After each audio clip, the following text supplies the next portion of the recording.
Several people said they would like a little tutorial about making line graphs for your Google Doc for your lab report. And so I'm going to do this in Google Sheets because that is the easiest way to do it. Okay, so you just open up, you can do the plus sign in your Google Drive and just choose a new sheet, and that's a spreadsheet here. Okay, and I made a data table. I just made up some numbers here that'll go with what we're trying to do. It's not really that important because you can change a lot of stuff on the graph. So here's my data table with some numbers that don't necessarily mean anything other than I just made them up. Okay. And so I'm going to highlight that whole area, and I'm going to click Insert Chart.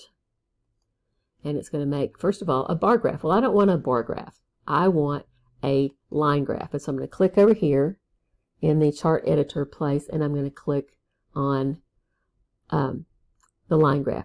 Now, one thing I'm going to tell you, my chart editor opened up automatically, but yours may not. And so here's what you can do to do that. If you click on your graph, then you can click these three dots here and click Edit Chart, and that will open up the chart editor over on the right. So we're going to change that to a line graph, right? That looks sort of good, except for we wanted to have time on our x-axis and the number of dimers over here. This is the number of dimers. That's the time, and so we need to change that so that it's more what we're looking for. And so we're over here on the right in the chart editor, if you scroll down here, it says Switch Rows and Columns. So let's try switching the rows and columns. Oh, look, now we've got our time, 10 seconds, 20 seconds, 30 seconds, and 40 seconds. And we've got number of dimers over here on the left. So that's going to work out fine. And now our different conditions are the different colors. And so that shows us exactly what we want to see. But we're not done yet because we need to have a title that means something other than 10 seconds, 20 seconds, 30 seconds, and so forth. So we're going to click on that, and we're going to go to over here where it says Chart and Axis Titles, and click on the chart title, okay? And we're going to change the name of it from this to something that makes sense. I'm just going to make one up. Number of dimers formed in different conditions.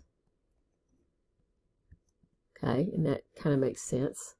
Now, I would like this to be centered, and so if you look still here in the chart title area, you'll see right down here where it says the format, this particular button here is the alignment. You click on that and you can choose the one that is centered, and now your title is centered.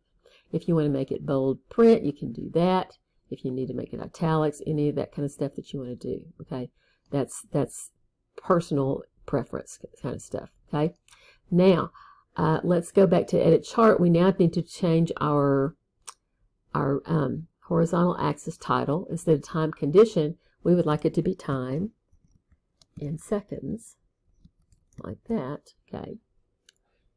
And that's going to be centered automatically there. Okay, that looks pretty good. And then if we open our editor again, we can also change the title. Oh, it's on Customize. And we're going to go back to the Chart and Axis Titles here, and we want to change, we want to go to a vertical axis title, which we don't have, and we're going to put, this was number of dimers. Okay, and so that gives us our title there.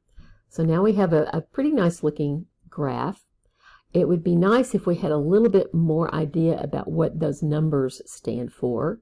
And so let's go back again to our Customize tab, okay?